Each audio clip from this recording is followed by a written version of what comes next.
जैसे धनी हुए बिना दान का विचार व्यर्थ है।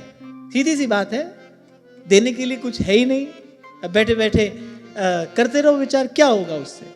धनी हुए बिना दान का विचार व्यर्थ है, स्वस्थ हुए बिना किसी की सेवा सहयोग का विचार व्यर्थ है। उसी प्रकार मुक्त हुए बिना किसी के कल्याण की बात सोचना व्यर्थ है भाई। पहले आप मुक्त होइए, पहले आप अपना कल्याण करिए, पहले अपने हिस्से का कार्य करो।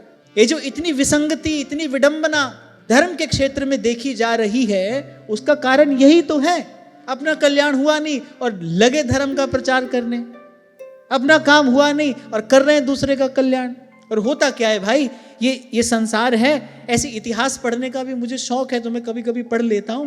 तो मैं देखता हूं कि एक पीढ़ी का पाखंड दूसरी पीढ़ी की परंपरा बन जाता है, और वो दूसरी पीढ़ी की परंपरा तीसरी पीढ़ी का धर्म बन जाती है।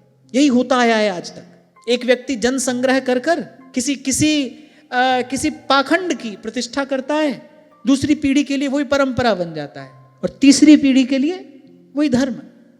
क्योंकि सत्य का विचार करने के लिए तो अलौकिक प्रतिभा चाहिए, प्रश्न करने के लिए सामर्थ्य चाहिए। कोई भी सरकार हो, हमारा तो देखो भाई किसी से कोई लेना देना नहीं है, कोई भी सरकार हो, पर होते हैं ना कुछ लोग उनका अंधानुकरण करने वाले।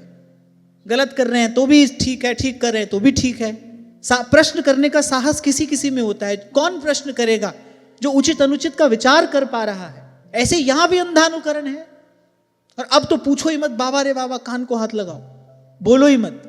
ये तो देखत चढ़े, ये तो ऐसी स्थिति है, वो देखत चढ़े और छुअत उर लाग है, और परस किए तन देत घुमाई, यही डर ही डरा हरिवंश हित। एक चला, उसके पीछे 10 चले, फिर एक रील बनी, उस रील को कुछ लोगों ने देखा, उसको देखकर 1000 आ गए, 1000 के पीछे 10,000। अब भाई कह क्या रहे हैं, इतने लोग जा रहे हैं, कुछ तो होगा, इतने लोग जा रहे हैं, कोई बात तो होगी। अब बात कुछ भी नहीं है। फिर कुछ वर्षों के बाद जब वो रेत का महल गिरता है, फिर लोग माथा पकड़कर रोते हैं, हाय हाय ये क्या हुआ, हमारी श्रद्धा को चोट लगी, हमारे विश्वास को चोट लगी। क्यों कर रहे थे आप अंधानुकरण?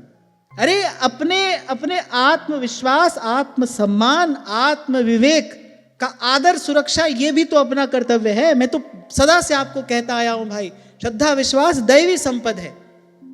साधारण रुपया खर्च करने से पहले आप 10 बार सोचते हो, क्योंकि वो आपकी हार्ड अर्नड मनी है।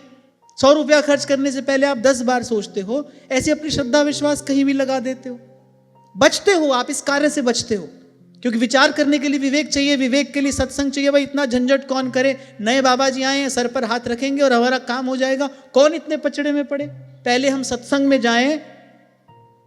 और वो भी हमारे जैसे लोग तो ये कह रहे हैं कि जब बहुकाल करिए सत्संगा, कौन इतना पचड़ा पाले भाई? वहां कोई बाबा जी आए हैं, वो तुरंत मन की बात बताएंगे और तुरंत तुमको वहां पर पहुंचा देंगे।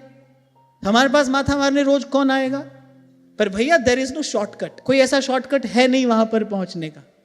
महाजनो ये न गतः स पंथाः, वही बात भगवान यहां पर कह रहे हैं। भाई मुझ तक आना है तो यही रास्ता है, एकमात्र यही मार्ग है। बिनु सत्संग न पावहि प्राणी।